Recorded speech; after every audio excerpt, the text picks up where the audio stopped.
Salut à toutes et tous, c'est Yacine Scali et bienvenue dans la tête d'un CEO, le podcast qui vous inspire à entreprendre. Je vous propose tous les lundis une conversation authentique avec des entrepreneurs et des figures hyper inspirantes pour, je l'espère, vous permettre à votre tour de réaliser tous vos projets et impacter notre société positivement. N'hésitez pas à vous abonner au podcast et nous dire ce que vous en pensez en commentaire. Sans plus attendre, je vous souhaite un excellent épisode.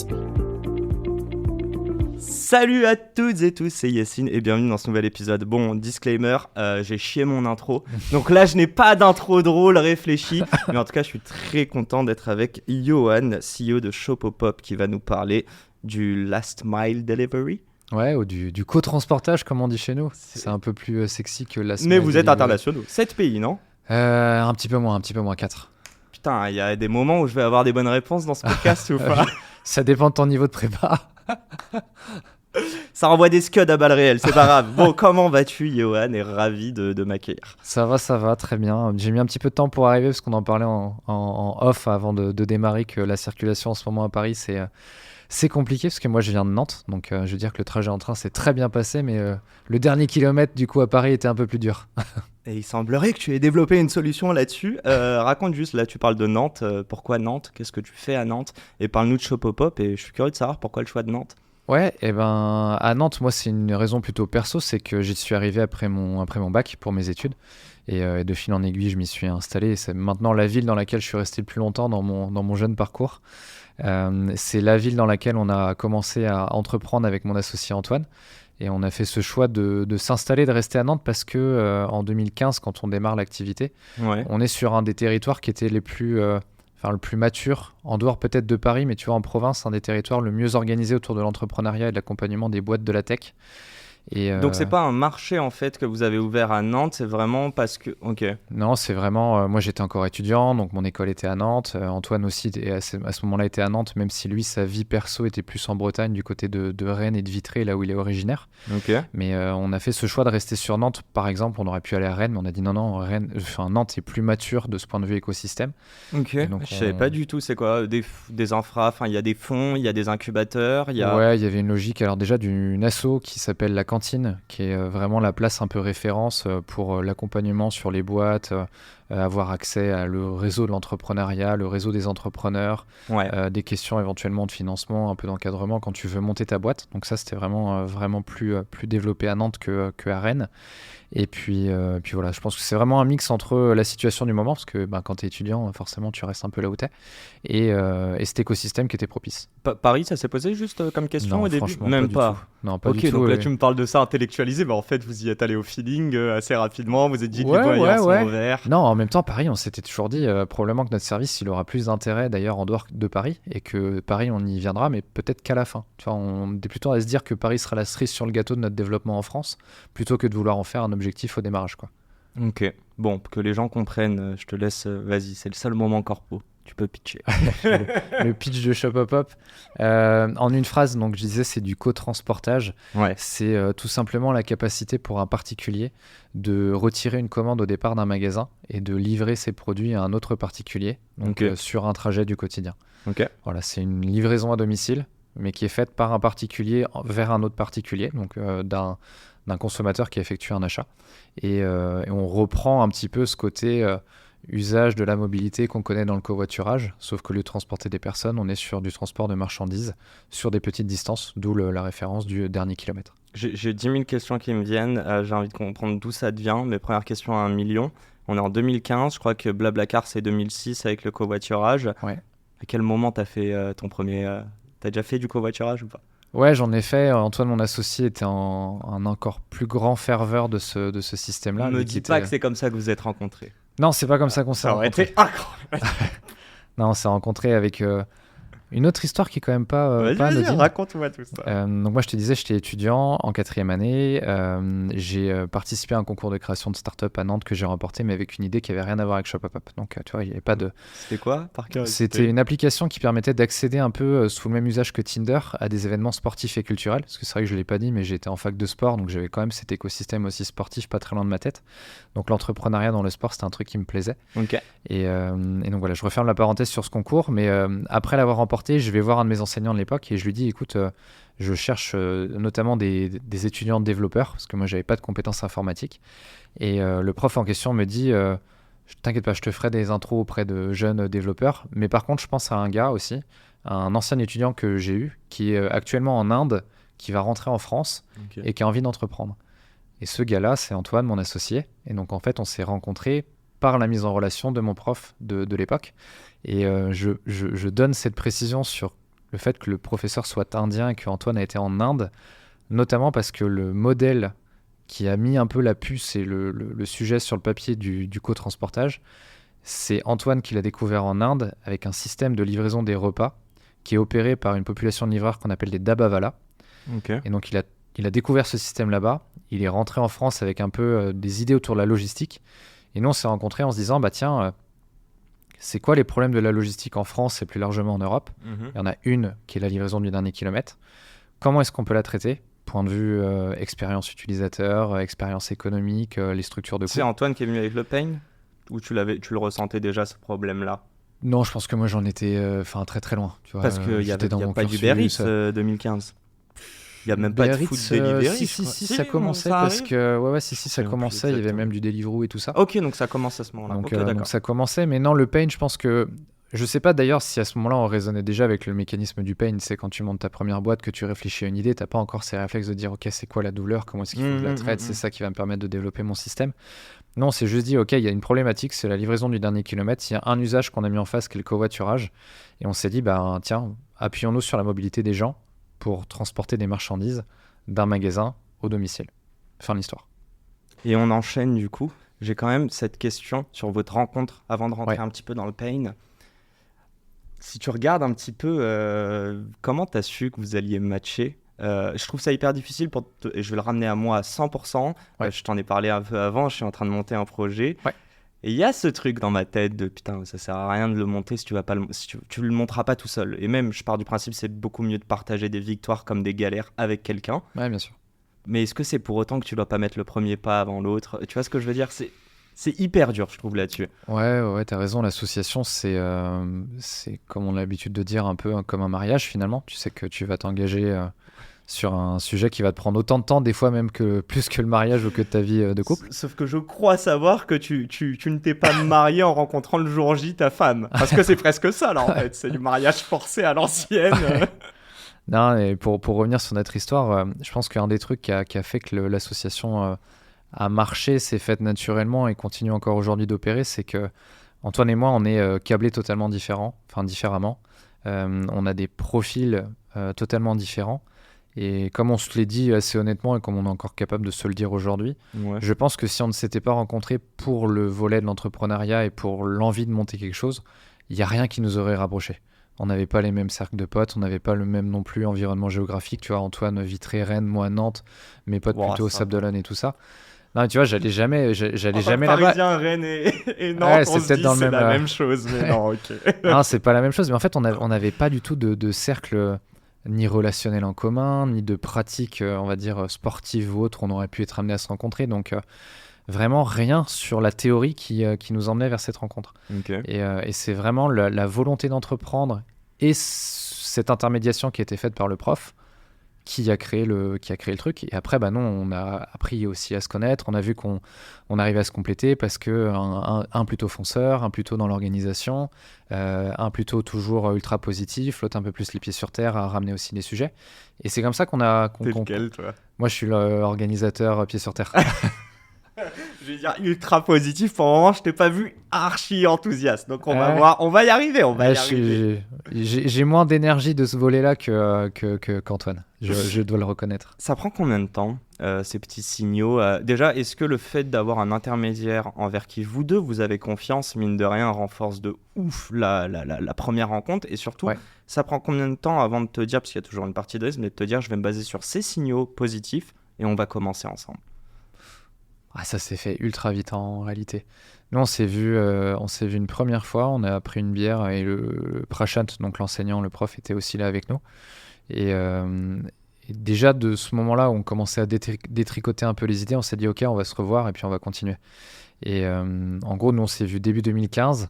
En octobre 2015, on avait la structure juridique, donc l'enregistrement de la boîte. Donc tu vois, en l'espace de 6-8 mois, on avait déjà fait un petit bout de chemin. Vous étiez... Enfin, pourquoi 6-8 mois, juste? Ah, c'est juste le temps que on a pris pour mettre un peu les idées sur papier, voir un peu comment est-ce qu'on pensait faire le business model, Vous finissez faire vos des petites études maquettes. aussi à ce moment-là? Antoine avait déjà tout fini, hein. Moi, j'étais Ok. encore étudiant, donc en Ok. 4e année, donc il me reste encore une année aussi à faire après. Mais je pense que c'est une des variables qui fait que le truc s'est fait assez vite, c'est que j'avais très peu de risques. Enfin, tu vois, étudiant en alternance, donc je bossais aussi à côté. Rien ne me prédestinait à l'origine à être entrepreneur. Je me suis vraiment pris au jeu. Et je pense que ça, c'est une dimension qui est ultra forte chez moi, c'est que j'ai démarré avec cette dimension de jeu et cette dimension un peu de compète en me disant, j'ai participé à un concours, je l'ai gagné. Mhm. Le gars qui organisait le concours m'a dit, écoute, Johan, tu m'as surpris dans ta manière de faire, la manière dont tu as fait un pivot en l'espace d'un week-end pour représenter un truc machin. Continue, il y a certainement quelque chose qui va se passer. Et moi, des petits trucs comme ça, tu vois, ça met un peu dans un esprit, ok, je continue, j'y vais à fond, je suis en compète face à moi-même, face à n'importe quoi, l'environnement, un marché, une idée. Une quête de performance peut-être, ou Ouais, de challenge. ouais, challenge, performance. Et puis vraiment cette histoire de, vu ma situation du moment, je suis étudiant, j'ai 24 ans, j'ai pas d'emprunt, j'ai pas une situation familiale qui crée non plus une pression ou un stress important. Et ben on y va quoi. Puis on verra ce qui se passe. Alors là, je me fais l'avocat du diable parce qu'il y en a plein qui ont 24 ans, qui ont des idées comme ça, mais qui se Ouais. disent, attends, je suis en train de bosser depuis 5 ans mon master, enfin d'étudier. Ouais. Et à ce moment-là, je vais pas capitaliser dessus et je vais plutôt aller monter ma boîte. Ouais. Mais je reviens à un truc que tu as dit que j'adore, c'est le jeu. Ouais. Déjà, est-ce que c'est un mindset que tu as tout le temps ou est-ce que c'est propre à l'entrepreneuriat? Est-ce que tu vas me dire ces grosses phrases de la vie est un jeu ou est-ce que c'est vraiment l'entrepreneuriat et d'un point de vue business? Non, moi je pense que le truc qui m'a fait associer le jeu, c'est vraiment la dimension de challenge que j'y mettais. Et donc c'était un jeu pour moi d'essayer de monter quelque chose, d'essayer de faire en sorte que ça marche. Et j'ai d'autres exemples après dans le développement de Shopapop où je me suis remis un peu dans cet état d'esprit de, là, peut-être moins de jeu, mais plus de compète. Et c'est ça, moi, qui était vraiment un driver, je pense, à un moteur. Mhm. Et aujourd'hui, tu vois, je ferai pas ces phrases bateau comme tu dis, la vie est un jeu, parce qu'en réalité, il y a des moments où tu n'as pas envie de jouer dans une vie. Mais le contexte dans lequel j'étais, je considère que j'avais toutes les cartes en main pour avoir un jeu qui ne me mettait pas en risque. Donc pour moi, il fallait y aller.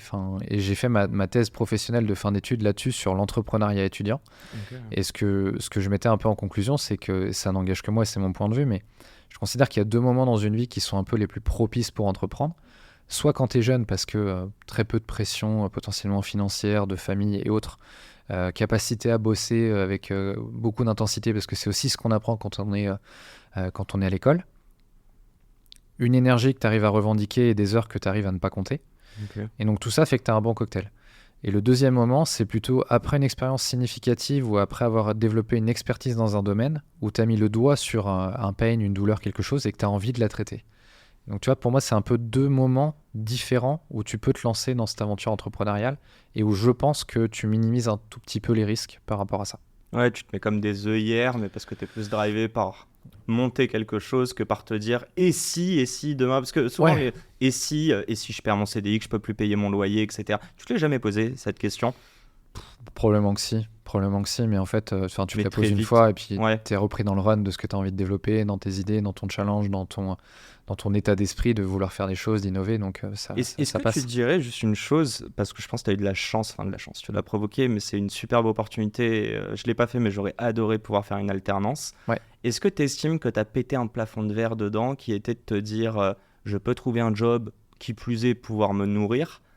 Je vois que je le fais, j'imagine que ça s'est bien passé, que les gens étaient contents de ton travail, et toi derrière te dire attends, je veux plus, comme si c'était pas ça la finalité, mais que tu avais pris pour acquis que tu pouvais faire ça. Ouais.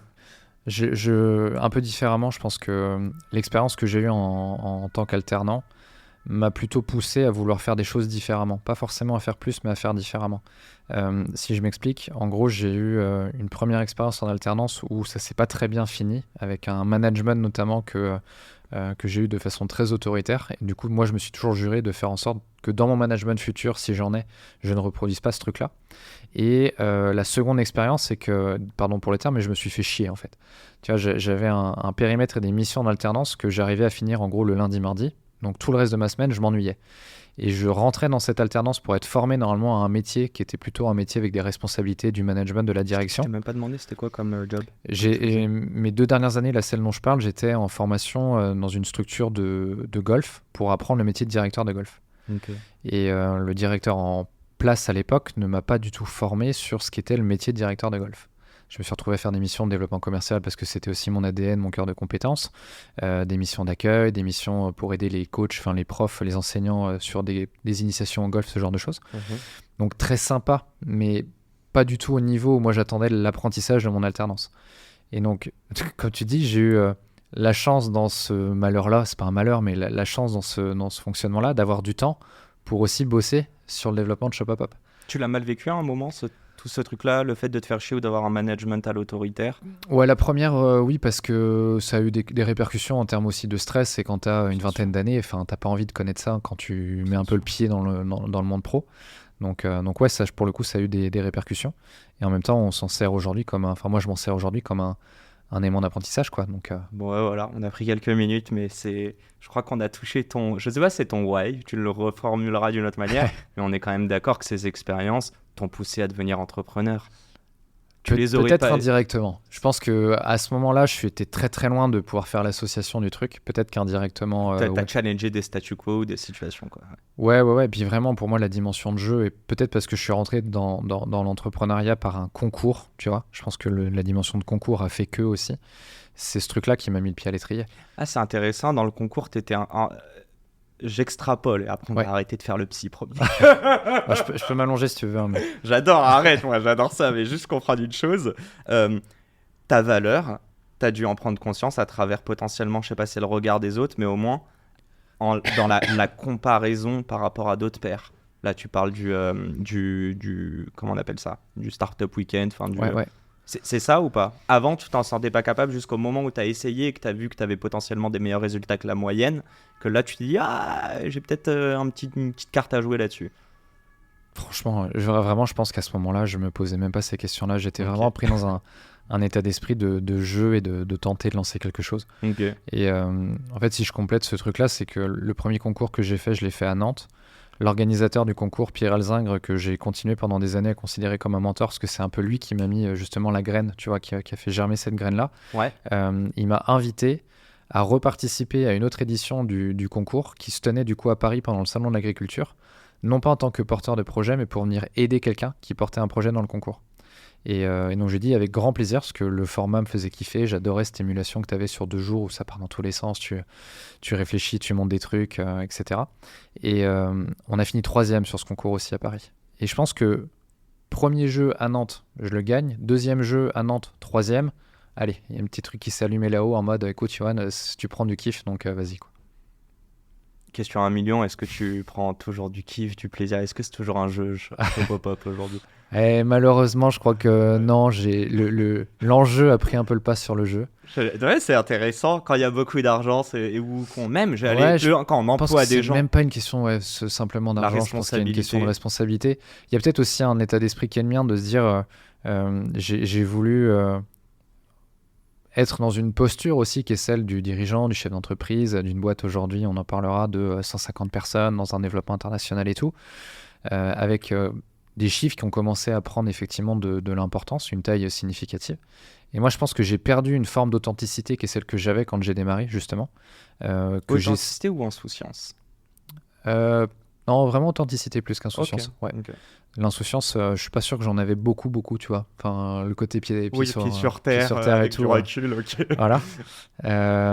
Mais ouais, vraiment, ce côté, l'enjeu a pris un petit peu le pas sur le jeu. Aujourd'hui, je suis plutôt essayer de retrouver justement ce côté un peu jeu, casser un peu le stress ou l'anxiété que ça peut générer de se dire, ok, j'ai autant de responsabilités dans les mains, que ce soit pour l'actuel ou pour le futur. Donc voilà, retrouver un peu cette essence du départ. Et mini parallèle avec le sport, tu dirais que les plus grands champions, et on sait que c'est de la douleur, de la discipline, mais quand tu joues une finale de Roland-Garros ou une finale de Coupe du Monde, tu dois jouer à un moment dans cette finale et pas te dire juste je risque de perdre la finale, en fait. C'est la peur qui te drive. Ouais, bah là je vais te sortir une phrase bateau, mais quand tu joues une finale, tu la joues pas, tu es là pour la gagner en fait. Ok. Et moi je pense que je suis arrivé peut-être dans ce stade où Shopapop est en train de jouer sa finale parce que c'est devenu la boîte que c'est aujourd'hui. Et dans mon état d'esprit, je peux pas la jouer comme une défaite. Tu vois, je suis obligé de la jouer dans une trajectoire de victoire. Et donc forcément, ça te fait peut-être monter un peu le niveau de stress ou d'enjeu que tu mets sur le truc. Ok. Bon, on va en reparler. Raconte-moi un petit peu. Tu m'as dit quoi, 150 personnes là, c'est ça? Ouais, 150 salariés, ouais. Vous avez 9 ans, pas encore, un peu moins? Au mois d'octobre. Ok, bah oui, octobre 2015, tu disais. Ok, donc octobre 2015, bon déjà, 150 personnes en 9 ans, on va en parler, parce que c'est une croissance saine pour une startup, et ça reste quand même pas mal de Ouais. personnes à embaucher. Et je suis pas sûr que tout le monde même soit câblé dès la naissance pour embaucher 150 personnes. Non. Est-ce que tu peux nous faire un petit overview de Shopopop en 9 ans? Qu'est-ce que vous avez fait? Si tu peux même nous dire, tu vois, les paliers que Ouais. vous avez gravis en termes de clients, en termes de CA. Je te laisse voir à quel point tu peux être transparent. Ouais, ça marche. Donc, création de la structure en octobre 2015. On fait nos premières livraisons réellement sur le modèle actuel en septembre 2016. Donc, tu vois, il s'est passé quand même une petite année Ok. où on a continué forcément à peaufiner tes premières maquettes d'application, avoir un premier truc qui quoi. fonctionne. Voilà, exactement. Tu cherches aussi tes premiers clients. De 2016 à 2018, on aurait pu plier la boîte 2 fois parce que compliqué de rentrer sur son marché, compliqué de trouver ses clients, compliqué de faire cette preuve de concept, compliqué d'avoir aussi un niveau de crédibilité quand tu as 24 et 25 ans pour dire on vous garantit qu'on va faire des livraisons avec des gens qui ne sont pas des professionnels, qui n'ont pas de camion et on va le faire pour vos clients quand tu vas t'adresser à Carrefour, Leclerc, Système U. Antoine, il a ton âge aussi c'est ça? 1 an de plus, ouais. Ouais, 1 an de plus. Donc pour ça que je disais 24 et 25 ans. Ok. Donc 2016-2018, on aurait pu plier la boîte. Mais challengeant. Mais challengeant, on apprend vachement de choses aussi, on se met en mouvement et ça c'était un des mots d'ordre qu'on a eu, ça a été l'exécution. De se dire ok, on a beau avoir la meilleure idée du monde, si on la met pas en mouvement sur son marché pour tester et voir le retour, on n'aura jamais la certitude que ça marchera. Donc on a été vraiment très très présent sur le terrain. 2018, on signe un premier accord avec une enseigne nationale qui est Intermarché. Où on fait du coup... ouais. Okay. Et ça nous met le pied à l'étrier du développement, on va dire, commercial. 2018, du coup 2019, on accélère assez fortement sur les 3 enseignes indépendantes, donc Leclerc, Intermarché, Système U. Donc on signe de plus en plus de magasins qui vont utiliser notre service. Ils sont compétiteurs les 3? Ah ouais, c'est pas le même ils sont en groupe, concurrence. Ok. 3 enseignes différentes. 2019, on fait 2 levées de fonds qui nous permettent de continuer à accompagner le développement commercial. Alors, juste une mini question. Combien tu fais quand tu as 3 gros clients quand même qui sont ces enseignes? Ouais. Est-ce que c'est beaucoup de chiffre d'affaires? C'est quoi? Non, c'est très peu. Enfin, c'est très peu. Ça commence à faire des petites sommes, mais à l'époque, moi j'ai plutôt des réflexes en nombre de livraisons. Ouais. Début 2020, donc entre 2019 et 2020, on était à peu près aux alentours de 20 000 livraisons par mois. Ah ouais, quand même. Donc ça commençait à devenir quelque chose de représentatif, mais on est encore très très loin d'avoir un truc qui est solide, d'une boîte qui va se pérenniser, qui va venir. Par contre, on a une traction qui montre qu'il y a un usage, qui montre qu'il y a un besoin aussi du côté de nos clients d'avoir cette solution-là. Et parce qu'on est dans un modèle B2B2C, on voyait que de l'autre côté utilisateur de l'application, il y avait aussi une adoption. Bien sûr. Ça, plutôt positif. Ce product market fit que vous commencez à toucher. Avant de double down juste là-dessus, on va parler du business model en 30 secondes, après on revient un peu sur les milestones, mais B2B2C, qui paye, combien? Est-ce que c'est à la course? Est-ce que c'est un forfait? Comment ça se passe? Ouais, nous, le modèle économique, il est vraiment côté client, donc côté magasin. Donc ce sont les magasins qui payent Shopopop pour avoir accès au service. Et on est sur des choses assez classiques, effectivement, du coût à la livraison, quoi. C'est à la livraison à l'unité ou c'est des forfaits Non, c'est plutôt à l'unité. On a eu par le passé des modèles avec des systèmes un peu d'abonnement pour aussi engager les magasins à utiliser le service. En réalité, aujourd'hui, il y en a très peu parce qu'on est dans un environnement qui est le transport, la logistique, qui fait que, historiquement, les prestataires vendent plutôt une ressource pour une unité. Bien sûr. On est sur ce pour un besoin spécifique plutôt qu'anticipé. Et ça, est-ce que c'est ce que tu disais entre 2016 et 2018 où vous avez un petit peu itéré? C'était sur ce genre de modèle-là, par exemple? Essayer de faire un SaaS plutôt que passer sur... Non, en fait, je pense que le plus gros pivot qu'on a fait entre 2016 et 2018, c'est qu'initialement, on s'était dit qu'on allait plutôt prendre une commission sur la livraison et non pas forcément faire payer les magasins. Et on a pris conscience, et là c'est notamment un entrepreneur de Nantes qui nous avait donné cette petite phrase qui chez moi est restée, c'est que tout ce qui est gratuit n'a pas de valeur. Et le moment où on a commencé à faire payer les magasins, c'est là où les mecs ont commencé aussi à s'approprier le service et à le mettre réellement en place dans leur boutique. Et c'est comme ça qu'on a généré nos premiers euros de chiffre d'affaires. Est-ce que, quand c'est archi important, moi je suis je bois à tes paroles quand tu dis que c'est gratuit et que du coup ça n'a pas de valeur. Ouais. Est-ce que quand vous avez commencé votre POC, vos premières OP là en 2015-2016, est-ce que vous n'avez pas essayé de faire payer dès le départ? Est-ce que vous vous avez dit on teste gratuitement, si vous êtes content, on repart sur une OP? Ouais, on était plutôt dans cet état d'esprit de se dire en fait il nous faut nos premiers magasins, nos premiers clients. Et donc forcément tu te dis je vais plutôt faire du gratuit parce que j'ai besoin d'avoir des premières références, j'ai besoin de voir s'il y a des premières livraisons qui vont se passer. Donc toi le premier magasin je te le fais gratos et puis on se reparle dans 6 mois. Est-ce que c'était une erreur? Bah clairement ouais, clairement. T'aurais dû vendre dès le départ. Ouais, je pense que on doit vendre dès le départ et puis après c'est aussi la courbe d'apprentissage de l'entrepreneur, c'est que on s'imagine des scénarios, on voit ceux qui fonctionnent, on voit ceux qui fonctionnent pas. Et aujourd'hui, avec du recul, en fait, je me dirais, si je devais remonter une boîte, notamment dans du B2B ou dans du B2B2C, qu'il faut rapidement engager tes clients par une dépense pour la valeur que tu es censé leur apporter.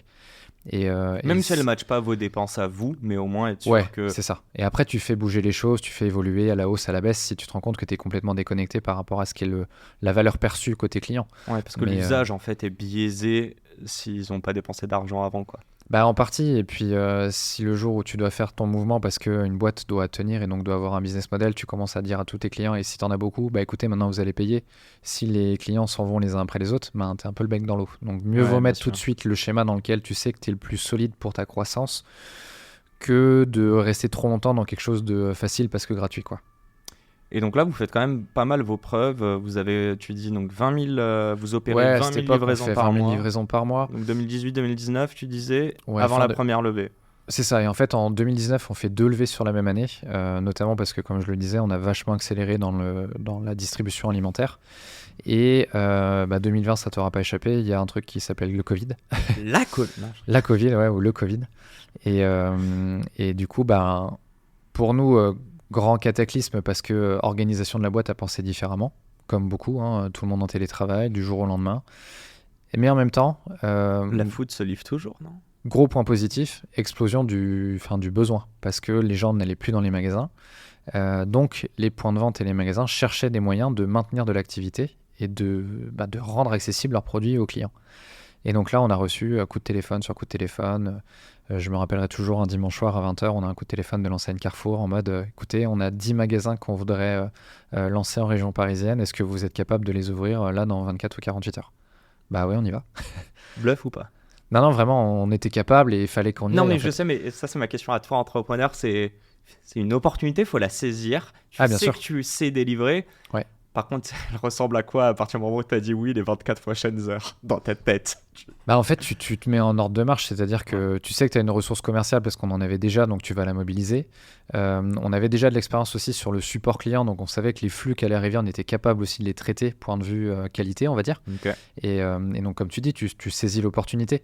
Et en fait, c'est une opportunité qui s'est créée à travers un contexte qu'on aurait tous, je pense, souhaité éviter, qui a été le Covid. Bien sûr. Mais il y a plein de moments comme ça dans la vie de la boîte ou dans la vie de l'entrepreneur où tu te crées des opportunités. Et donc, quand celle-là elle arrive, évidemment que tu t'en saisis. Et tu t'en saisiras pas si tu sais que tu vas te mettre en difficulté de façon vraiment forte. C'était pas notre cas. Mais c'est aussi comme ça qu'on pivote, il faut savoir être à l'écoute. Exactement. Et pas être tout le temps compétent sur ses positions. Ouais. Levée de fonds, combien ? Alors, si je fais le total, du coup, et j'accélère un peu la ligne de temps, aujourd'hui, on a levé pour un total de 26 millions. La dernière opération, c'était en décembre 2021. Et donc, c'était plutôt dans la logique d'accompagner, alors encore de la croissance forcément sur notre marché de départ qui est la France, mais aussi beaucoup pour le développement à l'étranger. Donc étranger 2021 ou un peu avant quand même ? Un petit peu avant déjà, on avait déjà démarré un petit peu avant. On n'est pas loin là, on était 2019-2020, donc là ça s'est développé avec Carrefour. Bon derrière j'imagine qu'il reste client avec vous. Ouais bien sûr. Ok. Bien sûr. Tiens je suis curieux quand même, c'est quoi la suite de cette première OP avec Carrefour ? Qu'est-ce qui se passe ? Est-ce que tu fais x10 en termes de flux ? Alors le Covid a été un moment qui a été très particulier. Alors ça a accéléré des choses. Il y a eu aussi un petit faux plat. Donc à la fin du Covid, on repère un petit peu d'activité, mais la marche qui était franchie était tellement haute qu'on n'est jamais redescendu à l'avant Covid. Toi, si je reste sur des chiffres en termes de volume mensuel, je parlais de 20-24 000 livraisons de mémoire le mois avant le confinement. 2 mois après, donc du coup ça devait faire mai ou juin, on était à 80 000 livraisons mensuelles. Okay. Donc on a fait x4 en 2 mois. Donc ce truc-là est toujours resté, la traction qu'on avait est toujours restée. L'histoire après qu'on a continué d'écrire avec les distributeurs, c'est que pour certains, le Covid a été un peu la preuve de concept qu'on a réussi à faire chez eux, montrer que le service fonctionnait, qu'il y avait le bon niveau de qualité, que ça tournait avec les magasins et que les clients étaient contents. Et donc pour Carrefour, on a continué à discuter avec eux, à se dire c'est quoi la stratégie de développement de la livraison dans les magasins Carrefour. Parce que tu sais, il y a les Carrefour, les hypermarchés, les supermarchés, les proxys, etc. Okay. C'est une organisation qui est assez complexe. Donc on a continué à développer sur un segment de l'organisation de Carrefour. Et aujourd'hui, on continue à discuter avec eux pour voir comment est-ce que Shopopop peut être présent sur le maximum des segments d'activité de Carrefour. Donc c'est de l'upsell en fait. Quand tu rentres avec un client, tu sais que le potentiel, il est 10 fois plus gros que ta première OP, quoi. Oui, potentiellement. Après, tu as des modèles opératoires différents par enseigne. Tu vois, je parlais des indépendants où chaque magasin a la liberté de lancer le service. Chez Carrefour, ou comme ça peut être le cas aussi chez Auchan ou Casino, c'est des groupes intégrés, donc la décision, elle appartient plutôt au siège. Donc les temps sont un petit peu plus longs, la mécanique est un petit peu plus longue que chez les indépendants où en fait tu mets tes commerciaux sur le terrain et s'ils en signent 30 dans le mois, et ben ils en signent 30 dans le mois, quoi. Et c'est quoi la meilleure approche? C'est du top-down ou bottom-up? Je sais pas si on peut appeler ça top. Faut faire les deux. Ouais, faut faire les deux. Il n'y a pas de... Ok. Non, franchement, c'est bien de bosser longtemps sur des projets qui prennent du temps, mais quand tu les lances, il y a des gros flux. Mais il faut aussi faire...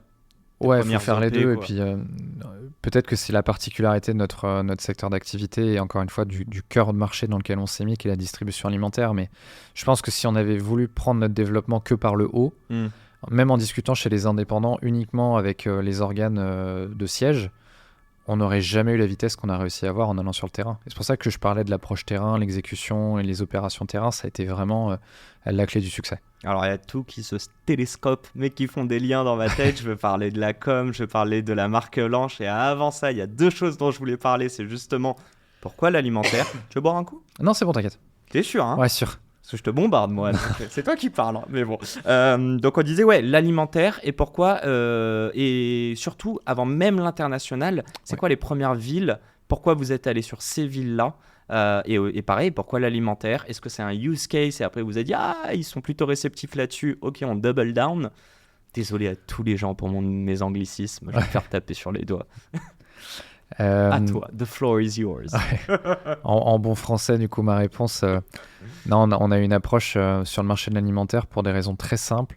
C'est que c'est le marché dans lequel la récurrence était la plus importante pour notamment faire la preuve de ce concept qu'on voulait mesurer. Est-ce que ça allait marcher? Est-ce que les gens allaient le prendre? On fait nos courses toutes les semaines ou tous les mois, donc tu as un repeat, une répétition. Non, mais qui se fait plus vite. C'est l'objet de service de livraison le plus utilisé au monde, même la food, tu dirais? C'est ce qu'on se fait livrer le plus souvent? Peut-être pas aujourd'hui avec Amazon ou je sais pas. Si, en fait, si tu fais vraiment si tu restes dans un marché très spécialisé en parlant de la food, c'est forcément celui qui aujourd'hui a le plus. Après, si tu prends tout le e-commerce et que tu prends l'équipement sportif à la maison, machin, oui, tu as une taille de gâteau qui est plus grosse, mais tu prends plusieurs segments. Okay. Mais si tu n'en prends qu'un seul, la food, c'est vraiment très gros déjà. Et nous, il faut bien comprendre qu'on ne fait pas de la restauration. On fait vraiment la food au sens des produits des magasins. Comment on appelle ça? La GM... Non, c'est la GSA, enfin c'est les grandes surfaces alimentaires. Grandes surfaces alimentaires. Ouais. Et donc pourquoi ce marché? Donc la récurrence la plus importante et la couverture territoriale la plus forte. Tu as des magasins partout, dans les zones urbaines, dans les zones rurales. Donc on pouvait aussi avoir le maillage territorial le plus important. Et pourquoi c'était clé dans notre business? Parce que quand tu lèves des communautés, quand tu es sur un modèle comme c'est le cas chez nous de B2B2C, si tu as des communautés partout sur le territoire, tu peux ensuite venir mettre n'importe quel nouveau flux. Et expand. Hors alimentaire, tu peux mettre n'importe quoi. C'est ça ta partie scalable? C'est une grosse partie, ouais, effectivement, de la scalabilité du modèle qui fait que tu as des coûts forcément à l'acquisition de tes communautés. Une fois qu'elles sont bien rodées, qu'elles tournent et qu'elles ont, on va dire, un flux pour se nourrir, c'est facile de mettre des nouveaux flux dessus et ça vient aussi complètement casser tes coûts d'acquisition. Donc tu as, pardon pour le jargon, là pour le coup, un CAC return, une répétition qui fait que par rapport au coût de ton achat, le coût de ton acquisition, le nombre de fois où cette personne va utiliser ton application et plus tu lui donnes l'occasion de s'en servir parce qu'il va pouvoir faire une livraison de produits alimentaires, une livraison de produits qui viennent de chez Decathlon, de livraisons qui viennent pour des bureaux en provenance de l'enseigne Bureau Vallée.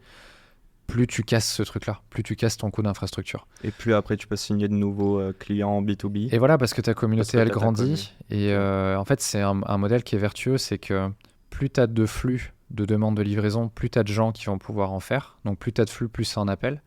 Plus ta communauté agrandit, plus tu peux absorber aussi de nouveaux flux. Ce qui fait qu'en fait, on est capable, dans ce modèle communautaire, de proposer à des enseignes une capacité de livraison qui est beaucoup plus grosse que ce qu'ils pourraient avoir avec des flottes de livreurs professionnels ou même auto-entrepreneurs comme on les connaît notamment dans la food. C'est quoi juste le statut quand ils Y a opèrent pas. Non, mais le end user, il n'y a pas? Il n'y a pas de statut. Comment En fait, tu le tu t'inscris sur l'application de Shopapop et tu n'as pas de statut Comme- professionnel. Ouais, mais Vinted, je regardais ça là il n'y a pas longtemps. Je crois qu'au bout d'un certain montant de CA, tu dois le déclarer à être auto-entrepreneur. Ouais, alors nous, on est encore dans une zone un peu malheureusement grise, point de vue de l'encadrement réglementaire. On y travaille, mais le contexte politique du moment fait que c'est pas simple. Je t'envoie des petits messages à tous les politiques qui nous Ouais, écoutent. bah écoute, demain je devais avoir rendez-vous au ministère du Transport et le rendez-vous est annulé compte tenu de l'actualité. Mais ouais, en fait, il y pas a, de commentaires. en fait, il y a cette notion de l'économie collaborative qui fait qu'aujourd'hui, tu as un encadrement de ces pratiques-là qui te permet d'avoir, si on doit l'appeler comme ça, des revenus non soumis à l'imposition jusqu'à un certain plafond. Ok. Nous, aujourd'hui, malheureusement, le contexte réglementaire ne nous permet pas de se rattacher à ce truc-là. Ok. Donc l'argent que tu perçois, tu es censé le déclarer dès le premier euro dans la case sur ta fiche d'imposition des revenus du microbic. Mhm. Donc c'est un peu technique, c'est un peu chiant pour les gens Ouais, qui c'est nous comme écouteront. si tu Mais faisais des achats sur le bon coin et que tu es censé les déclarer, quoi. ouais, en partie. Donc en fait, on est dans cette catégorie-là. Ce qu'il faut bien avoir en tête, c'est qu'aujourd'hui, de toute façon, l'usage de Shopapop ne te permet pas de gagner ta vie. C'est limité à 3 000 euros sur une année. Ah, ok. Et la réalité, c'est qu'il y a 90% des gens qui vont percevoir à peu près entre 250 et 500 euros sur une année. Ok. Donc c'est très C'est très combien loin. de courses, tu sais ça? Tu peux diviser par 5, enfin par 5 à peu près. Donc ça te fait une centaine de courses, tu vois, sur une année. C'est pas... Et il touche quand même, tu dirais, 5 euros par course? Ouais. Putain, c'est pas mal quand même, non? Ouais. Attends, excuse-moi, hein, c'est quand même mieux payé qu'un gars qui fait une livraison Uber Eats ou autre. Ouais, bien sûr. En fait, c'est tout le...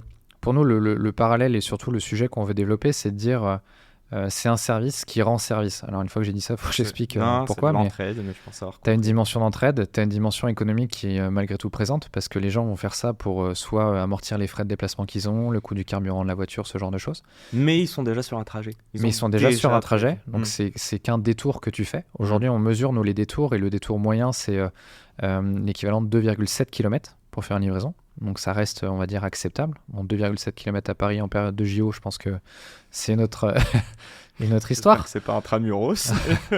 2h30. Mais ouais, non, en fait, on se rend bien compte que le détour est minime et nous, on maximise vraiment nos travaux à travers l'application pour favoriser justement le minimum de détours et de se dire que la pratique qui se veut être une livraison sur un trajet régulier, c'est la réalité et que t'es pas sur une population qui veut en faire un job, qui va faire toute la ville, toute la journée pour faire des livraisons. Mais comment vous le validez ça? C'est-à-dire comment le prix est établi avant et la personne accepte ou pas de faire ce détour pour ce prix-là, mais Ouais. si demain elle se tape énormément d'embouteillage, cette personne, Oui. elle n'est pas forcément compensée là-dessus? Non. Ok, Non, en fait, donc quand c'est tu, un prix fixe. C'est ça. Quand sur un service, ok. quand tu regardes l'application, en fait, tu as un petit descriptif sur la livraison. Tu vois le trajet, tu vois le point de retrait, tu vois le point de livraison. Et tu vois la somme, on va dire, en compensation, en contrepartie, de la livraison que tu vas faire. Et donc, c'est vraiment toi qui es libre de la choisir. C'est pas Shopapop qui va assigner la livraison. C'est aussi la différence avec les modèles de chez Uber, Deliveroo, où il y a une assignation, on va dire, et des pénalités si jamais le livreur à qui tu la donnes ne la fait pas. Ok. Nous, on n'est pas du tout dans ce système-là, c'est plutôt la logique de la bouteille à la mer. On référence toutes les demandes, on les met à disposition de notre communauté, et les gens, en fonction de leur disponibilité, de leur trajet, vont pouvoir dire « celle-là, je peux la faire, celle-là, elle m'intéresse », et c'est parti.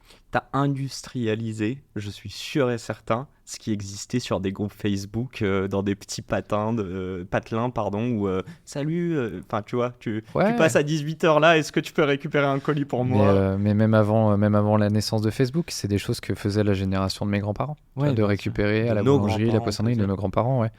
Récupérer les produits pour un voisin quand tu vas à la boulangerie du coin, à la poissonnerie, à la boucherie. Et c'est drôle parce que j'ai l'impression que dans des quartiers, des endroits un peu plus reculés, en fait cette entraide existe déjà depuis toujours, quoi. Elle existe depuis toujours et nous on a simplifié la mise en relation pour aller plus vite en utilisant forcément les outils d'aujourd'hui, le smartphone, etc. Mais ouais, c'est quelque chose qui est vieux comme le monde. Et Shopopop n'est pas le premier acteur de livraison au monde, hein. Qui vous connaît plus Attends, non, excuse-moi, je voulais parler sur la com. Juste une dernière mini-question. Grande agglo ou plutôt zone reculée, donc pas urbaine? C'est quoi votre cœur de métier aujourd'hui? Nous, on accompagne tout, en fait. Ouais, mais vous êtes rentré sur quoi? C'était plutôt de la grosse agglo avec Carrefour qui ensuite te dit ah, tu commences à avoir une belle communauté aussi en région, est-ce que tu peux servir ça, ça, ça et ça? Non, Il n'y a aucune corrélation, non? non, en fait, il n'y a pas de corrélation. La manière dont on a fonctionné, c'était de dire notre service, de toute façon, on va le proposer à toutes les typologies de magasins parce que le besoin, il existe autant en zone rurale qu'en zone urbaine. Forcément que tu as une différence en termes de volume d'activité entre des zones urbaines où tu as beaucoup de magasins, beaucoup de gens qui achètent en ligne, donc beaucoup de flux, et des zones rurales où tu as moins de magasins, par définition.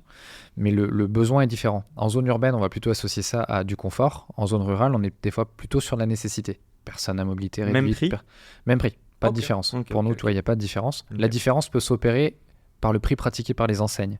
Nous, on n'est pas maître du prix des frais de livraison que le client paye. Mais dans notre modèle, il n'y a pas de différence. Et donc, nous, on a plutôt construit le modèle en se disant il faut être capable d'accompagner toutes les villes de France, qu'on parle de villes de taille grande, intermédiaire ou petite. Dès nos premières années, on a accompagné des magasins dans des communes de moins de 10 000 habitants. Ok. Et ça fonctionnait très bien. Ok. Et aujourd'hui, on a une couverture. Alors, j'ai plus le chiffre exactement à date, mais je sais que le dernier que j'avais en tête, c'était plus de 27 000 communes de France, aujourd'hui, sont éligibles à Shopopop. Donc, Ok. tu peux vraiment te faire livrer partout. Tu dis éligible, mais est-ce qu'elles sont... Quand tu dis éligible, ça veut dire Ça veut quoi, dire en qu'il y a fait des magasins qui sont ouverts et qui proposent le service dans 26 000, on va dire, communes de France. Et vous avez déjà la commune sur ces 26 000 ou pas tout à fait? Non, on l'a déjà. En fait, on Vous l'a l'avez déjà. ok. Ouais, on l'a déjà parce que quand on ouvre un magasin, on fait un travail de levée de communauté. Donc souvent, on se donne à Intéressant. peu près 15 jours, tu vois, le temps de lever une communauté pour accompagner le lancement d'un magasin. Donc c'est extrêmement rapide. Et aujourd'hui, vu qu'on a près de 6 000 magasins en France et 27 000 communes, ça fait un maillage qui est conséquent. Les seuls territoires dans lesquels on a essayé et dans lesquels on a fermé, c'est les zones montagneuses parce que la mobilité dans ces territoires-là est très particulière. Et donc le modèle collaboratif le cotransportage trouve une limite dans ce terrain-là. Ok. Merde, je suis en train de perdre ma question. Ça, c'est la classique Yacine. Attends, tu me disais quoi? Nanana, 6 000. Ah non! Tu voulais parler de la com? Non, Non. avant ça, il y avait une dernière question là-dessus. Oui, excuse-moi. Combien coûte de lever une communauté? Ça, je trouvais ça intéressant. Combien Parce que ça coûte? tu m'as parlé du coût d'acquisition tout à Ouais, l'heure. ouais. Et après, on tend vers la com. Ouais. Mais le coût d'acquisition va décroître en fonction du nombre de personnes qui vont pouvoir opérer. La question, c'est quand tu dis 2 semaines pour lever une communauté, Ouais. ça vous coûte combien environ? En fait, c'est très différent parce que entre une zone où tu vas avoir besoin d'une communauté pour être capable de digérer, je dis n'importe quoi, 10 000 livraisons par mois et une zone géographique où tu as besoin d'une communauté pour 200 livraisons par mois, Ouais, ok, forcément, le niveau d'intensité que tu mets dans tes campagnes d'acquisition n'est pas du tout le même. Ok, Donc- il est proportionnel ou à chaque fois? En fait, il est À la dimensionné taille critique. ouais, Ouais. à la taille nécessaire pour accompagner le potentiel du magasin. Ok. Donc forcément, en zone rurale, les coûts sont un peu moindres, même si, parce que tu as une densité qui est moins importante, le ciblage coûte un peu plus cher. Versus les zones urbaines où c'est très dense, le ciblage coûte un peu moins cher, mais tu as potentiellement peut-être un besoin qui est plus grand. Donc Tu préfères quoi des deux, toi? C'est quoi le plus rentable pour Shopopop? aujourd'hui, franchement, on se pose plus ces questions-là parce que on est arrivé à une taille où les sujets de rentabilité ne sont plus un sujet dans le développement de la boîte. La boîte est rentable, elle a fait sa preuve de concept, son modèle est je touche du bois, pérennisé sur la France. Donc c'est plus trop un sujet. Maintenant, notre vocation, c'est plutôt d'être en mesure d'accompagner tous les distributeurs, alimentaires, non alimentaires, grande distribution, commerçants indépendants de petite taille, dans leurs enjeux de livraison à domicile, Ok. pour soutenir leurs besoins de croissance, e-commerce, distribution. Je te titille là-dessus. On a vu toutes ces boîtes de food de la dernière Delivery qui se sont cassées la gueule, qui se sont toutes faites racheter Ouais. en perdant des millions et des millions et des millions. On va pas toutes les citer, enfin on va Ouais. pas les citer d'ailleurs, mais passons. Qu'est-ce qui te fait dire que c'est pas un effet tu vois, une trend, une tendance, mais que en effet on a besoin aujourd'hui avec nos nouveaux modes de consommation de justement obtenir. Alors là c'est différent, eux c'était dû être livré en 10 minutes. Ouais, en 15 minutes, ouais. Ouais, voilà, mais c'est totalement différent pour vous. T'apprends rien entre guillemets de ce crash par rapport à votre marché. Ah non, on n'a rien appris Rien du à voir. tout. Ok. Et je vais m'aventurer à cette phrase qui fera peut-être hérisser les poils de certains investisseurs, mais je pense qu'on aurait pu apprendre des choses à certains qui ont mis beaucoup d'argent dans ces boîtes-là. Pourquoi ? Parce qu'en fait, on était convaincus que ce modèle-là ne tiendrait pas pour des raisons très simples. C'est que quand tu vois justement le coût d'acquisition et le coût de maintien de communauté que tu as besoin d'avoir pour tenir une promesse à 15 minutes avec tous les enjeux de qualité que tu as derrière, en faisant du sponsoring des frais de livraison, ça peut pas tenir. Bien sûr. Enfin, on a eu quelques chiffres. Mensuel de Voilà. à l'époque. Et on a eu quelques chiffres sur l'argent qui était perdu par ces boîtes-là par livraison. Quand on parle de 7 € perdus par livraison, comment tu veux avoir une équation économique qui tient ? Ouais, bien sûr. Et t'as beau être à coup de levée de fonds qui sont comptés pour certains en milliards, au final, au cumul, ça marche pas. Ça marche pas. Et le vrai besoin qui a été créé en fait en disant on va faire de la livraison express, le commerce en 15 minutes, ça ne pouvait opérer que dans des territoires ultra concentrés. Donc tu prends Paris, peut-être Lyon, Marseille. Mais qui est exigeant pour être livré en 10 minutes ? Je veux dire, on a des épiceries, c'est fait pour.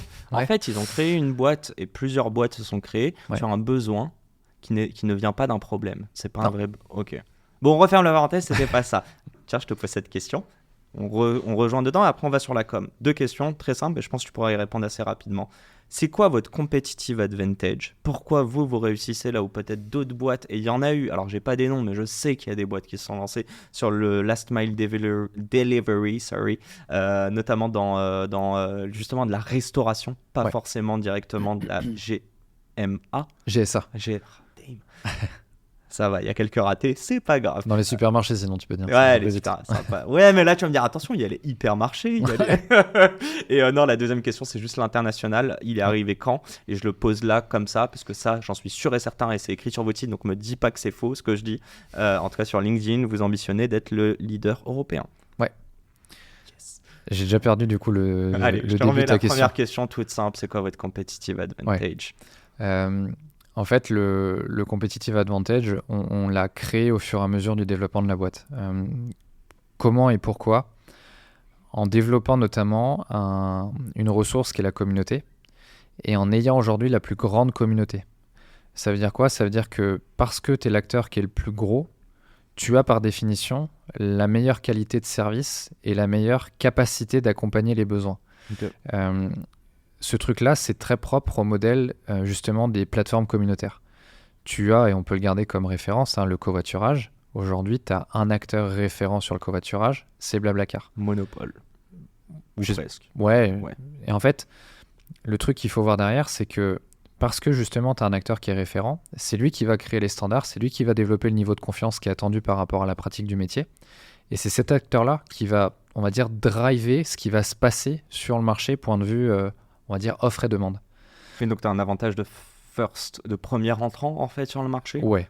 Franchement, okay. C'est propre à ce business, faut que les gens comprennent. Oui. Ouais. Dire, okay. Parce que derrière, tu as des sujets forcément de techno, mais développer une application pour faire ce qu'on fait, c'est pas rocket science, c'est pas très compliqué.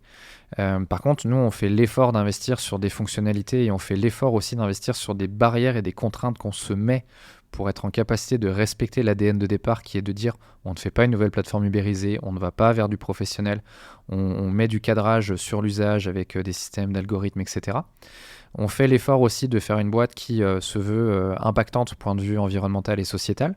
Donc on développe très fortement aussi de l'intelligence et du machine learning sur des sujets de comment est-ce que tu proposes une livraison qui est adaptée au trajet renseigné par un utilisateur pour rester dans le minimum de détours, ce genre de choses. Donc là-dessus on investit et c'est aussi des petits éléments qui créent un avantage compétitif et de la différence. Mais le modèle communautaire fait que le plus gros sera forcément le meilleur et celui qui logiquement restera. Et encore une fois, je touche du bois en lisant, mais... Non, mais j'ai compris. Sinon, les gens se barrent en fait de la commu si le service suit pas. En fait, tes clients déjà vont partir. Si tes clients partent, t'as plus tes flux, donc ta communauté effectivement derrière va aussi va diminuer. C'est qui vos Non, faut que j'arrête là. Je veux trop tirer vers cette question de com. Je termine juste ça. L'international. C'est quoi les premiers pays ? Je vais aller plus loin. Est-ce que c'est pas galère quand on crée des communautés et qu'on est franco-français à la base d'aller sur des Des gens D'autres avec une pays. culture différente, on va dire. Pour répondre d'abord au deuxième point, non, c'est pas plus compliqué. Tu crées tes communautés avec une population locale qui a ses propres mécaniques, qui a sa propre culture. Forcément, tu adaptes tes supports et ta communication, ton marketing. Il n'y a rien où vous étiez en mode oh là là, on s'est planté carrément parce qu'en fait, en France, il fonctionne comme ça, mais je sais pas Pas, quels pas sont sur les la autres. communauté. Non, ok. En fait, Sur le B2B plutôt. ouais, c'est ça. sur le volet plutôt business et l'approche commerciale, on a beau l'entendre et le savoir, hein, c'est toujours plus long que ce qu'on imagine sur le papier quand tu dois passer en pratique. Tu vois aussi des différences entre des tailles de marché, des niveaux de maturité de marché. Donc malgré un boulot qu'on fait toujours à se dire ok, c'est quoi le niveau de l'activité e-commerce, de la distribution alimentaire dans tel pays, c'est quoi le niveau d'adoption des plateformes communautaires ou des modèles de la consommation collaborative, tout ça on l'étudie. Et tu vois quand même des petites choses après quand tu es en concret sur le terrain que c'est pas aussi mature ou que tu vois, je prends l'exemple du Portugal qui est un pays qu'on a ouvert et puis qu'on a refermé. L'usage de la livraison à domicile existait au Portugal, mais la taille du marché n'était pas suffisante pour avoir notamment un volet de rentabilité dans ce pays. Tu vois aussi que dans la consommation des gens, ils ont plutôt l'habitude d'aller tous les jours dans les magasins. Donc tu as un panier moyen qui est de 20 €, mais c'est un peu la sortie au marché. Là où nous, en France, quand tu fais tes courses, notamment sur le drive, le click and collect, t'es à balles, ou non, un peu plus même. Un peu plus, ouais. Ouais, bah il y a les familles. 90-100 € aujourd'hui quand tu fais juste du drive, donc quand tu vas chercher tes courses. Quand tu passes en livraison, c'est plus entre 120 et 150 € de panier moyen. Donc tu vois déjà que la taille, c'est pas du tout la même. Et un autre pays aussi sur lequel d'autres sur lesquels on a été, tu as un niveau de développement de l'infrastructure pour prendre du paiement en ligne qui n'a aussi rien à voir d'un pays à un autre. Italie, Portugal, des fois un peu plus les pays du Sud, Amérique, pas Amérique latine. Bien d'un point de vue banque et paiement encore, c'est ça ? C'est un peu moins avancé que ce qu'on peut nous connaître. De l'usage même. De l'usage. Tu vois que tu as encore beaucoup de transactions qui peuvent se faire justement en cash, main à la main. Et nous, en fait, tu es obligé de recueillir le paiement du client qui veut se faire livrer au moment où il fait ses courses. Tu vois, on ne peut pas demander aux gens qui vont déposer les courses de récupérer un chèque, puis retourner le donner au magasin, etc.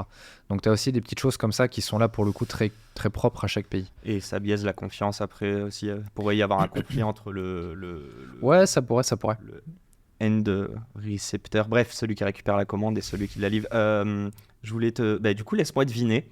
Je dirais peut-être l'Allemagne, des pays nordiques ou pas forcément ? Alors aujourd'hui, on a de l'activité sur le Benelux, beaucoup drivé par la Belgique, mais Benelux, on considère comme une région. L'Italie et l'Espagne, donc ça, c'est les pays actifs. Et on a ouvert le Portugal qu'on a refermé, on a ouvert l'Allemagne aussi, mais très très peu de temps pour justement faire une étude un peu plus approfondie, contact de terrain, et des distributeurs pas suffisamment prêts pour qu'on continue, donc on a refermé aussi l'Allemagne, probablement qu'on y retournera. Et ben voilà, on y arrive, c'est ma question, je vais te la poser depuis tout à l'heure. J'allais te dire, écoute bien, est-ce que ce sont la communauté ou c'est les magasins qui connaissent plus Shopopop? Parce que je rappelle, dis-moi si c'est vrai, mais je ne sais pas si c'est marque grise ou marque blanche, mais en tout cas, le logo n'est pas partout. En tout cas, moi, si je me fais livrer à la toute fin, est-ce qu'il y aura marqué, je ne sais pas, Johan m'a livré sur 1,8 km via Shopopop? Il y aura marqué ça? Tu l'auras parce que nous, on va t'envoyer des choses, mais tu ne le sauras pas forcément toujours quand tu fais ton achat. Parce que pareil, je sais qu'il y a des sites... je sais que je me faisais livrer par Leclerc et un truc sur Leclerc qui était opéré par honte à moi, je les ai reçus dans le podcast. Là, je me souviens. Mince! Bon, bref, passons, désolé. Ils savent très bien de qui je parle, en tout cas, s'ils m'écoutent, je suis désolé. Non, la question que je voulais te poser, qui est de manière différente, c'est qui vos ambassadeurs? Est-ce que c'est la communauté ou est-ce qu'à l'inverse, ce sont des besoins des magasins qui vous demandent de créer une communauté? Ouais. Non, nos ambassadeurs, c'est clairement la communauté. Enfin, quand tu sais qu'aujourd'hui, tu as l'équivalent tous les mois de plus de 30 000 personnes qui vont à minima faire une livraison, tu as un foyer d'ambassadeurs qui est colossal. Et quand tu vois le niveau aussi de rétention et le niveau de, je sais pas comment dire, mais de satisfaction que les gens trouvent à utiliser le service Shopopop, avec les valeurs qui sont associées derrière sur l'entraide, l'impact environnemental, l'impact sociétal, c'est évident que c'est un foyer d'ambassadeurs qui est extrêmement important. Ça fonctionne bouche à oreille aussi? Ça fonctionne, ça fonctionne. Je pense qu'on ne le travaille pas suffisamment. Alors le bouche à oreille, on le travaille bien. C'est pas un truc que tu travailles, mais on a des petites mécaniques qui permettent de le favoriser. Mais je pense qu'aujourd'hui, on ne se prend pas suffisamment, on ne se pose pas suffisamment de questions sur comment mieux travailler et mieux s'appuyer sur ce foyer d'ambassadeurs qui sont nos utilisateurs, à travers l'application, à travers des opérations de com. J'allais dire le principe de marque blanche, marque grise, donc on voit un petit peu moins. C'est pas un frein justement au développement commercial par moment quand tu atteins une masse critique comme la tienne et que tu as l'ambition d'être leader européen? Ouais. En fait, c'est une de mes frustrations aujourd'hui. On a montré à ces distributeurs que le service fonctionne, très bien, qu'il répond à leurs problématiques économiques, structurelles, logistiques.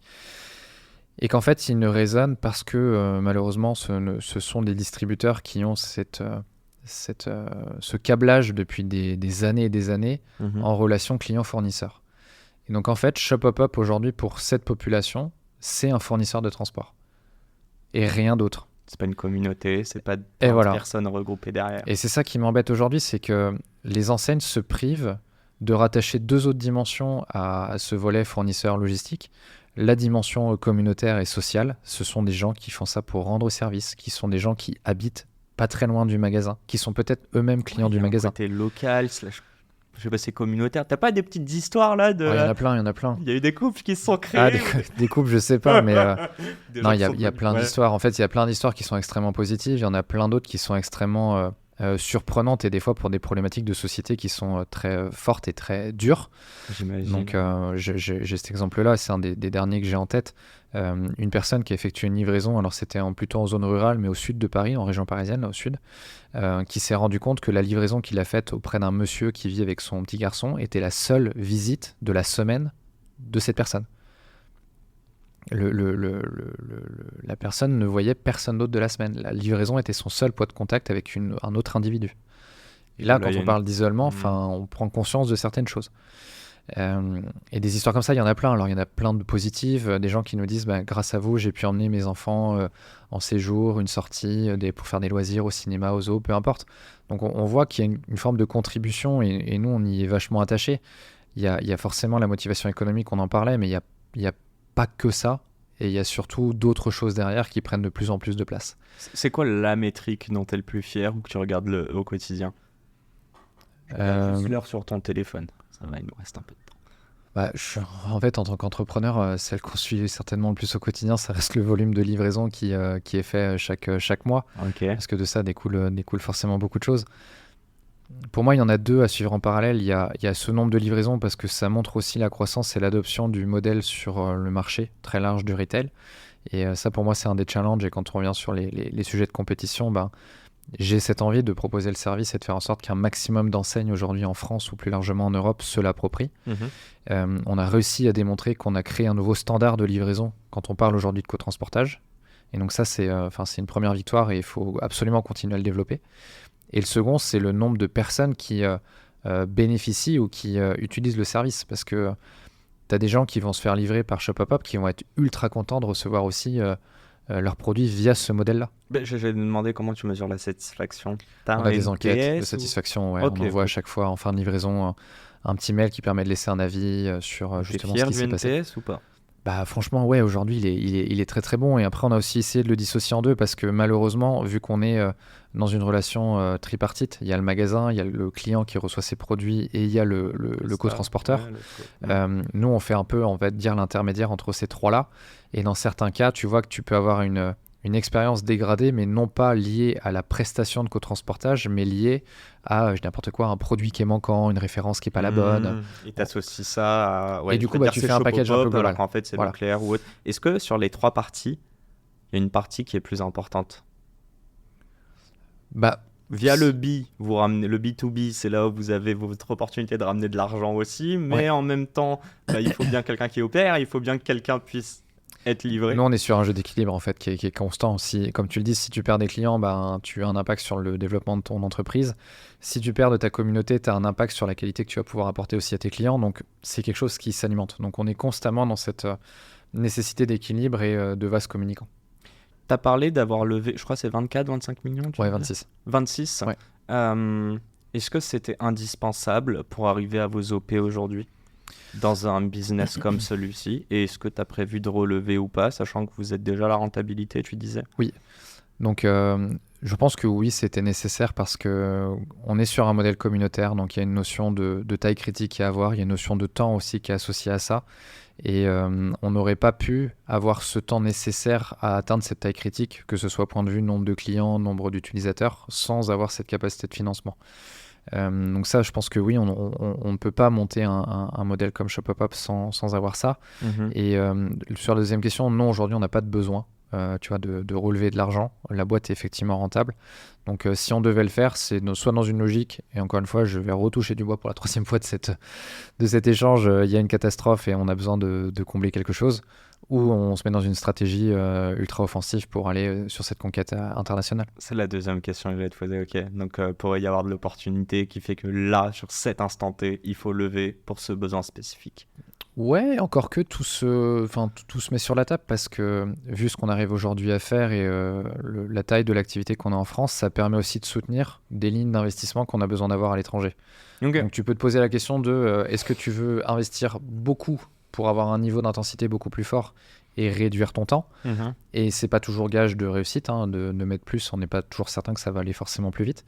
Ou est-ce que tu te dis j'y vais plutôt avec parcimonie mais je me donne la capacité de tenir longtemps et donc de prendre ce temps de relation que tu as besoin d'avoir pour créer tes nouveaux partenariats commerciaux, t'acculturer au pays, comprendre comment est-ce qu'il fonctionne. C'est deux stratégies différentes. Et ça, j'imagine c'est perso, mais c'est en fonction de savoir si tu connais bien et ton produit et ton offre et le marché et que tu dis je peux double down ou versus continuer à apprendre un petit peu pour... Ouais, ou en fait c'est un mix des deux. Tu as ta partie, on va dire, étude de marché, étude d'opportunité, et puis après tu as ta stratégie d'investissement et ta stratégie capitalistique, s'il faut parler comme ça. Ouais. On sait par exemple où on est rendu Blablacar aujourd'hui dans sa conquête mondiale. Il ne faut pas oublier les sommes qui ont été mises aussi en face. Il y a plus de 400 millions d'euros qui ont été investis dans le développement à l'étranger de Blablacar. Donc, comme on dit, on ne fait pas d'omelette sans casser d'œuf. Et c'est une intro parfaite. Je sais que Blablacar a eu beaucoup d'investisseurs et je sais de sources sûres que beaucoup ont voulu sortir et n'ont pas pu sortir. Alors, ce n'est pas le sujet à l'heure actuelle. Mon sujet, c'est la première question que je veux te poser. Tu vas voir vers quoi je tends, mais à partir de quand tu as commencé à te rémunérer en tant qu'entrepreneur ? Moi, j'ai commencé après 1 an et demi déjà d'activité dans Shopopop. Et tu étais salarié ou juste tu te versais un petit truc en mode freelance ? Non, salarié, alors mandataire assimilé salarié, mais avec une fiche de paye et tout. Ok. Et pourquoi aussi 1 an et demi ? C'est parce que vu que j'étais en alternance dans le cadre de mes études, j'ai pu profiter un petit peu du système Pôle emploi. Donc j'avais à l'époque, je crois, 870 € par mois. Donc j'ai fait ma première année et demie un peu d'entrepreneuriat avec 800 € par mois et j'ai pris mon premier salaire après. Ouais, comme d'autres qui prennent le chômage pendant 1 an et qui ensuite... Ça. Ok, la question c'est pas celle-là, la question intéressante pour moi. Tu as fait un cash out, il est peut-être pas énorme, mais en même temps, bon déjà, je pense que tu ne regrettes pas. D'ailleurs, c'est très drôle, on l'a pas dit aux gens, mais on se parle chez ton fonds d'investissement. Et j'avais posé cette question, je te l'ai posée en off de est-ce que tu as signé le dernier levé sur cette table ? La réponse est non, car il y avait la signature électronique. Allez, passons. À quel point c'est important de faire un cash out ? Et est-ce qu'aujourd'hui, où tu en as déjà fait un et aujourd'hui tu es salarié, tu ambitionnes déjà d'en faire un deuxième ou tu préfères le faire mais le plus longtemps possible, donc c'est-à-dire une fois que la valeur de la boîte a bien grossi ? Je pense que tout ça est aussi associé à des moments de vie.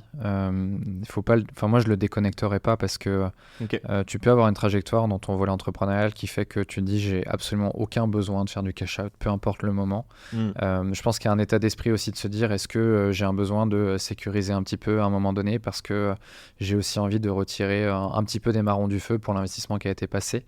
Donc ça, je pense que c'est vraiment propre à chacun. Comme on dit, des personnes sont hyper à l'aise avec 5 000 € d'épargne et d'autres, il leur en faudra 50 000. Donc voilà, c'est vraiment, vraiment différent. Ensuite, le volet, je pense que le cash-out, c'est... Tes investisseurs excuse-moi de t'interrompre, mais juste t'ont proposé / conseillé de le faire, ce cash-out ? Non. Ok.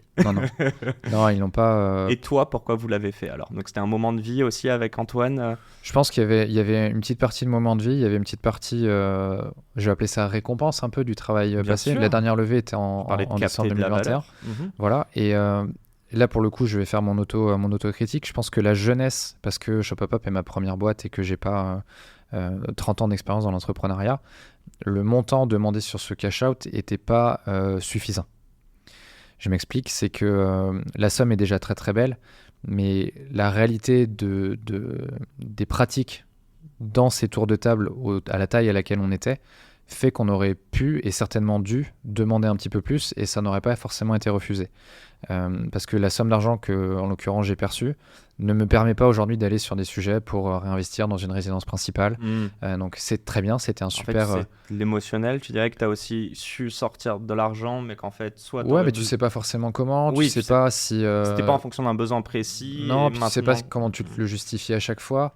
Et c'est maintenant avec un petit peu de recul, en fait, c'est aussi tout l'intérêt des investisseurs et des fonds de se dire, si à un moment donné, pour un parcours, enfin dans la vie de l'entrepreneur, il y a un besoin qui des fois s'appelle une clause de respiration dans les pactes ou un besoin de sécuriser des choses avec un volet financier, et que ça devient quelque chose qui pollue l'état d'esprit de l'entrepreneur, il faut vite l'évacuer, parce qu'un entrepreneur qui est bon dans son exécution, c'est pas un entrepreneur qui est en train de se prendre la tête sur des sujets autres. Clairement. Et ça, je pense qu'il y a des fonds qui le savent très bien, qui le comprennent, d'autres qui peut-être ne le savent moins ou le comprennent moins, et c'est des discussions qu'il faut avoir. Et c'est pour ça que je pense que c'est vraiment aligné à un timing, à un moment de vie, à des besoins qui peuvent être très perso, et à une vision aussi, parce que tu parlais des questions de valorisation, est-ce qu'il vaut mieux le faire maintenant, est-ce qu'il vaut mieux le faire demain? Je pense que c'est aussi le propre de l'entrepreneur et de l'entrepreneuriat, tu sais jamais trop ce qui va se passer demain. Des fois, tu es à l'aise dans des contextes pour continuer à rester dans une forme d'insouciance, pas d'insouciance, mais d'imprévu, d'imprévu, de se dire, ok, je suis capable de rester en risque par rapport à ces sujets-là. Et pauvre, demain il se passe un truc malheureux. Et voilà. Et donc, c'est encore une fois, je reviens sur ces notions d'équilibre, parce que je suis quelqu'un qui est jamais noir ou blanc. Non, mais c'est intéressant, c'est-à-dire que c'est quoi? Tu fais pros and cons. En gros, tu essayes toujours d'essayer de voir, tu tâtonnes plutôt que au gut feeling te dire allez all-in sur ça. Ouais, et puis ça sert à rien, parce que si tu te montes la tête en te disant de toute façon c'est sûr que je vais avoir ça, et qu'en fait dans les conversations que tu commences à engager avec tes fonds, tu te rends compte que ça se passera pas comme ça, tu vas te mettre à t'agacer, à t'énerver, potentiellement à stresser. Donc faut le faire en étant je pense serein, à l'aise, et que le projet que tu as derrière pour justifier aussi de ce besoin de cash out, tu sois hyper à l'aise avec et hyper aligné, sinon tu vas être en inconfort. Je te laisse regarder l'heure, mais je crois que... Ça va, on peut déborder un peu. 2-3 minutes, ça va? 5-10 même si tu veux. Rapide, hein, promis. Ça va être les questions du tac-tac, plus 2-3 questions en rab, car tu commences à me connaître. Sur une échelle de 1 à 10, à quel point tu te considères heureux au quotidien? Je vais dire 6 sur 10. Je suis au-delà de la moyenne, parce que je pense que j'ai cette chance d'avoir beaucoup de liberté aussi dans ce que je veux entreprendre, dans ce que je suis en capacité de faire dans mon boulot. Et je le minorerai avec ce que je disais tout à l'heure de l'enjeu qui est devenu aussi celui de Shopopop, et finalement un peu la pression qu'il peut y avoir directement ou indirectement, et la perte un peu peut-être d'authenticité que j'ai eue par rapport à mon histoire du démarrage, quoi. Sur une échelle de 1 à 10, à quel point tu es riche de manière quotidienne? Ouais, je pense qu'aujourd'hui, si je suis très pragmatique, je suis plus proche du 8, 9 ou 10 sur 10 par rapport à ce qui peut être n'importe quelle autre personne dans la population en France. Donc là-dessus, j'ai aucun manque. Enfin, tu vois, je peux pas dire que je suis en manque d'un point de vue financier. J'ai un job, j'ai une rémunération, je suis capable de partir en vacances. Enfin voilà, là-dessus, non, il n'y a pas de sujet. Sur une échelle de 1 à 10, à quel point ton job t'apporte du sens au quotidien? Je dirais pareil, 8 sur 10. Il y a un sens par rapport au développement et à l'histoire de Shopopop, et ce qu'on va réussir à avoir comme impact, ce qu'on a envie de développer dans nos écosystèmes, et ce qu'on a envie aussi qui perdure et qui reste. Et le sens que j'essaye aussi de donner aux gens qui bossent aujourd'hui dans la boîte. Et c'est pas toujours simple, parce qu'il y a cette dualité que tu as quand tu es dirigeant de ta boîte, entre la posture que tu dois avoir, le fait de toujours être exemplaire, donc de réussir à tenir cette stature, et en même temps de transmettre les valeurs que tu as envie de transmettre, qui directement ou indirectement vont servir le projet du développement. Sur une échelle de 1 à 10, à quel point ton job est difficile au quotidien ou te demande de l'effort? Sois pas saoulé. Non, je suis pas saoulé, non, je réfléchis. Non, en vrai, je dirais 9 sur 10 en fait. Ouais. C'est ultra compliqué dans le sens où tu as besoin d'être d'une certaine manière un bon généraliste. Faut être un peu au courant pas de tout, parce que tu n'as pas besoin d'être dans le détail, mais il faut avoir un minimum de compréhension d'à peu près tout ce qui se passe dans ta boîte. Faut être aussi bon sur les éléments de vision, donc le pilotage en haut, que être en proximité et en compréhension aussi de ce qui se passe auprès de tes équipes, dans les indicateurs que tu suis, qui sont des fois des indicateurs très opérationnels. Donc tu as un peu toujours ce ping-pong à faire. Et ouais, pour refaire le parallèle avec ce qu'on discutait en intro, pour moi, le niveau d'engagement que tu dois avoir et le niveau de complexité que ça représente, c'est la même qu'un sportif de haut niveau. Enfin, faut être bien dans tes baskets, faut être dans une bonne forme, faut être au clair dans ta tête. Savoir où tu vas, ce que tu Voilà, veux, savoir où tu vas, ce que comment tu vas veux, faire. être engagé, être capable d'engager les autres. Faut cultiver une certaine forme de leadership. Donc c'est c'est complexe. Le sens et les efforts sont corrélés au final. Ouais, Le bien sens sûr. de ton job, les efforts. Ma dernière question là-dessus, c'est si tu n'étais pas entrepreneur, qu'est-ce que tu serais ou qu'est-ce que tu ferais de tes 10 doigts? Si je retourne à mon premier cœur d'expérience et ce qui encore m'anime aujourd'hui, je pense que je serais peut-être commercial. Ok. Ça, c'est vraiment le domaine dans lequel j'ai... Dans le golf ou pas? Pas forcément... Non, pas dans le golf. Peut-être dans le sport. Ok. Peut-être. Ça, je sais pas, mais pas forcément dans le golf. Non, pas du tout. Et après, si je reviens sur mes rêves de gosse ou ce qui a été mon parcours dans le sport en tant que jeune ou après mes études en STAPS, sportif de haut niveau. Quel sport? Voilà, pour le coup, j'en ai fait tellement que... C'était quoi le sport C'était quoi le sport où le jeu était plus fort que l'enjeu? Ouais, le golf. Le golf? Ouais. Ouais. Ah, le golf, t'es dans un sport où en gros t'es tout seul, tu te bats contre un truc qui est une balle. Enfin, que 4 fois sur 5, t'arrives pas à envoyer exactement là où t'as envie de l'envoyer. Qui est ultra exigeant. On minimise un peu souvent l'impact aussi physique que tu peux avoir, mais quand tu commences à jouer à un bon niveau, c'est pas neutre non plus. Donc, et de toute façon, tous les sportifs de haut niveau, les athlètes ont une hygiène de vie aussi à côté et autres qui fait que. Mais ouais, je pense que le golf est un des sports les plus complexes. Après, j'ai joué pendant près de 15 ans aussi au volley. Donc là, pour le coup, plutôt sport co, dans une autre dynamique. Mais j'ai aussi fait du foot étant gamin, centre de formation d'un club professionnel. Donc tu vois aussi d'autres choses sur l'exigence que tu peux avoir, la culture de la gagne, du résultat, de la performance. Donc c'est peut-être aussi des choses qu'on nourrit en fait mon profil d'entrepreneur. Il semblerait. Moi, je vois beaucoup de parallèles entre athlètes, aussi artistes et entrepreneurs, les gens qui misent sur eux. Et miser sur vous, c'est le message de ce podcast. J'ai quand même envie de terminer, je te demandais un conseil, mais j'ai envie de revenir sur le jeu et enjeu. Ouais. J'aimerais savoir, toi, à l'heure actuelle, tu m'as dit, je reprends un petit peu au début, tu dis que l'enjeu est peut-être en train de dépasser le jeu et qu'il y a un moment où tu as envie de revenir sur jouer. Ouais. C'est quoi le conseil que toi, tu aurais aimé entendre, tu vois, plus tôt, avant de monter Shopopop là-dessus, qui t'aurait permis d'anticiper peut-être cette situation actuelle que tu vas résoudre, on touche du bois pour la 5e fois de ce podcast. Je pense que cette phrase déjà, d'essayer de faire en sorte que le jeu reste prépondérant par rapport à l'enjeu, je pense que c'est un truc déjà qui est hyper important. Ça veut dire quoi? Ça veut dire que quand tu développes ta boîte et quand ça se passe bien pour toi, forcément tu te fais entraîner dans une machine qui est positive. Donc tu capitalises sur beaucoup de choses. Et ça te permet aussi de passer des moments qui sont plus difficiles parce que la vie d'un entrepreneur et la vie d'une boîte, c'est des hauts, des bas, c'est des montagnes russes. Et donc je pense que de toujours garder dans un petit coin de ton esprit que peu importe le niveau dans lequel tu es dans le développement de ta boîte, peu importe les enjeux auxquels tu es confronté, qu'il y a des sujets à côté de ça, à côté de ta boîte, qui seront toujours plus importants. Les sujets de la famille, de la santé. Comme on dit, tu peux acheter des médicaments, mais tu n'achètes pas la santé. Tu peux acheter une maison, mais tu n'achètes pas un foyer. Et ça, je pense que c'est des piliers sur lesquels, quand tu te rattaches un petit peu dans des moments de doute à ces trucs-là, tu arrives peut-être à faire redescendre aussi un petit peu le niveau de pression et le niveau d'enjeu en se disant « Ok, j'ai monté une boîte, elle est escalée aujourd'hui. Je fais vivre 150 personnes. C'est canon. En même temps, je te le dis, j'ai beaucoup de mal à le réaliser. Parce que je suis aussi toujours la tête dedans, donc c'est pas toujours facile de prendre du recul par rapport à ça. Mais je pense qu'il y a des piliers, des fondamentaux qu'il faut pas perdre à côté de ce projet entrepreneurial, même si c'est celui qui va permettre de grandir, qui va aussi te développer en tant que personne, qui va peut-être développer aussi ton projet de vie, parce que tu as beaucoup de choses qui sont associées à ça. Faut rester au contact de, comme on dit, de là où tu viens, de tes valeurs, de ton cercle familial, de ton cercle de copains. Et ça fait du bien d'avoir ces parenthèses et de prendre aussi du temps pour se ressourcer dans cet environnement-là et de pas rester que happé dans la construction de ton projet pro, quoi. Et juste là, ça aide d'avoir un cofondateur aussi. Ouais, forcément ça aide D'avoir parce que cette tu peux réflexion partager sur des sujets plus ou moins complexes, compliqués, des problématiques de vie que tu peux avoir qui font que tu peux avoir un petit coup down dans la boîte. Donc il faut aussi l'accepter. D'être deux, tu peux justement réussir à pallier aussi à l'absence de l'un ou de l'autre.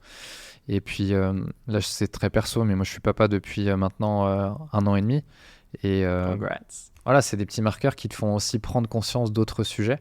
Et aujourd'hui, je me dis que je suis autant investi dans mon rôle de papa et j'ai envie de faire autant de choses avec succès pour permettre à mon fils de grandir et d'avoir tout ce que je pourrais lui offrir du mieux possible. Et j'ai ma boîte à côté qui est un autre bébé. Et bah justement, on va terminer là-dessus. Moi déjà, je termine avec un grand merde. Bon, évidemment, un grand merci, Johan. Merci à à toi. toi, le merde. Hein.